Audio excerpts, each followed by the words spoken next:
নমস্কার বন্ধুরা, সঙ্গীতার স্বাদ খাওয়ানে সবাইকে স্বাগত। আজকে মাছের ডিমের বড়া দিয়ে একটা রেসিপি নিয়ে এসেছি। এটা কিন্তু গরম ভাতের সঙ্গে খুব ভালো লাগে খেতে। আশা করি আপনাদের রেসিপিটা ভালো লাগবে। আর তার আগে যারা আমার চ্যানেলে নতুন, তারা চ্যানেলটাকে সাবস্ক্রাইব করে আমার পাশে থাকবেন আর কমেন্টস আর লাইক করে আমাকে উৎসাহ দেবেন। মাছের ডিমটাকে ভালোভাবে ধুয়ে একটা বাটিতে নিয়ে নিয়েছি। এর মধ্যে নিয়ে নিলাম কিছুটা পেঁয়াজ কুচি,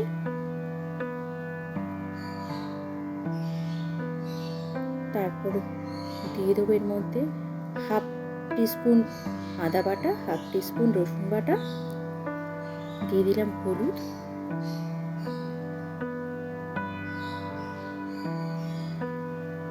দিলাম নুন পরিমাণ মতো,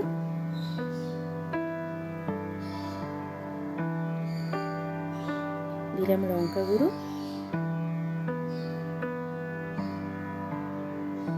দিয়ে দিলাম আলু সিদ্ধ।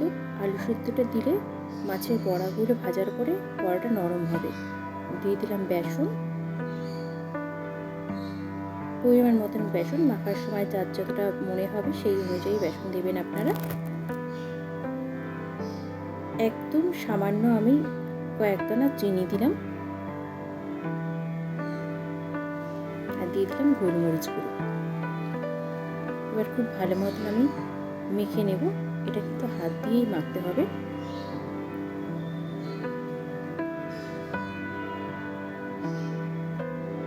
মাখাটা হয়ে গেছে।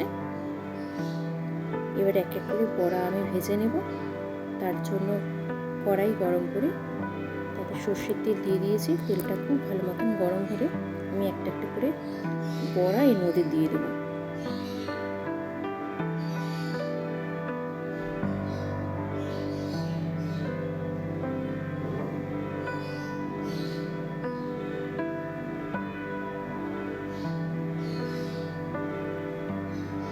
বড়াগুলো তেলে দেওয়ার পর একটু ছড়িয়ে যাচ্ছে, কিন্তু এগুলো যখন ভাজা হবে, উল্টে দেবো যখন আমি, তখন কিন্তু বড়াগুলো বেশ ফুলে যাবে।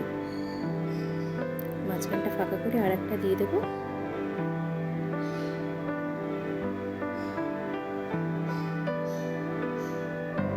আমি কিন্তু লো ফ্লেমে ভাজছি, না হলে হাই ফ্লেম করে দিলে উপরটা ভাজা হয়ে যাবে কিন্তু ভেতরটা ঠিকঠাক ভাজা হয় না। তাই জন্য ফ্লেমটা লো কিংবা মিডিয়াম করে দেওয়া ভালো। হয়ে গেছে, আর পাট উল্টে নিলাম আমি। এবার বড়াগুলো আমি ভেজে নিয়েছি, বাদবাকি বড়াগুলো এবার এই তেলেই আমি আলুটা দিয়ে ভেজে নেব।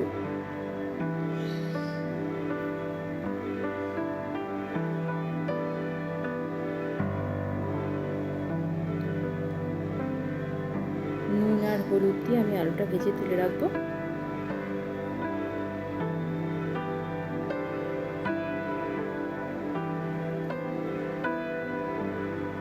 আলু ভাজাটা হয়ে গেছে, ওটা আমি এখন তুলে রাখছি।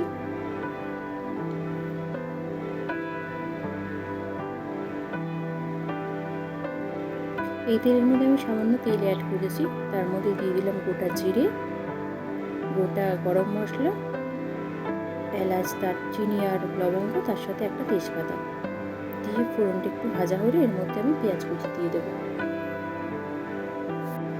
পেঁয়াজ কুচিটা একটু ভাজা ভাজা করে নেব।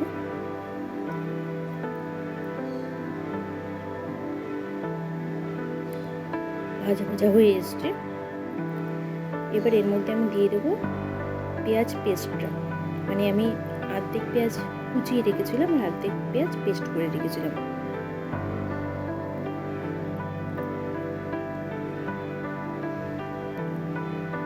আপনারা গ্রেট করেও নিতে পারেন পেঁয়াজটা। দিয়ে দিলাম নুন। পেঁয়াজের মধ্যে নুন দিলে পেঁয়াজটা খুব তাড়াতাড়ি নরম হয়ে যায়। এবার দিয়ে দিলাম টমেটো কুচি। টমেটোটা নরম হয়ে যাওয়া পর্যন্ত ওয়েট করবো। নরম হয়ে গেছে। এর মধ্যে দিয়ে দিলাম আমি আদা বাটা আর রসুন বাটা, দিয়ে দিলাম জিরে গুঁড়ো, ধনে গুঁড়ো, লঙ্কা গুঁড়ো, দিলাম হলুদ। এবার এর মধ্যে সামান্য জল দিয়ে মশলাটা আমি খুব ভালোভাবে কষিয়ে নেব।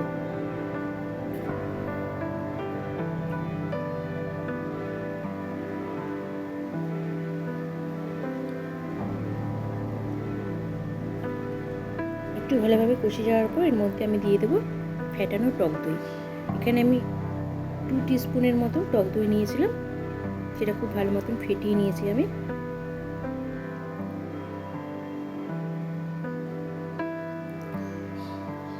মশলাটার সাথে দইটা খুব ভালো মতন আমাকে কষিয়ে নিতে হবে যতক্ষণ না পর্যন্ত তেল বেরোচ্ছে। দিয়ে দিলাম আবার নুন পরিমাণ মতন, দিয়ে দিলাম সামান্য চিনি। সব রান্নাতেই আমি সামান্য হলেও চিনি দেই, তাতে টেস্টের ব্যালেন্সটা ঠিকঠাক থাকে। যতক্ষণ না পর্যন্ত তেল বেরোচ্ছে ততক্ষণ কষিয়ে নেব। এর মধ্যে ভেজে রাখা আলুগুলো দিয়ে দিলাম।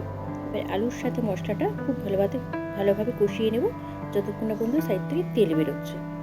দেখুন খুব ভালো মতন কষানো হয়ে গেছে। এবার আমি এর মধ্যে দিয়ে দিলাম উষ্ণ গরম জল। জলের পরিমাণটা একটু বেশি দেব, কারণ আলুটা সেদ্ধ হবে আর বড়াটা ঝোলটা অনেকটাই টেনে নেবে। দিয়ে খুব ভালো মতন ফুটে উঠলে আমি ঢেকে দেবো।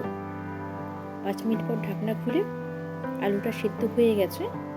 এর মধ্যে আমি এখন বড়াগুলো অ্যাড করব।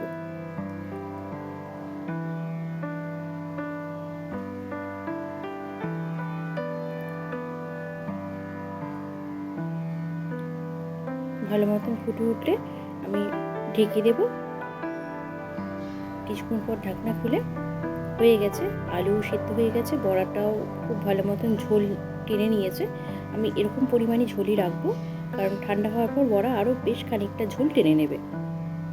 আর ভাত দিয়ে খাওয়ার জন্য যেহেতু, তাই জন্য এখন আমি এইটুকু ঝোলই রাখবো। গরম মশলার গুঁড়ো দিয়ে দিলাম। এবারে গ্যাসটা অফ করে আমি কিছুক্ষণের জন্য ঢেকে রাখবো। 10 মিনিট পর ঢাকনা খুলে দেখুন বড়াটা অনেকটা ঝোল টেনে নিয়েছে, এরকম হয়েছে। যদি রেসিপিটা ভালো লাগে তাহলে আমার পাশে থাকবেন সাবস্ক্রাইব করে। আর এতক্ষণ দেখার জন্য, আমার সাথে থাকার জন্য অনেক অনেক ধন্যবাদ সবাইকে।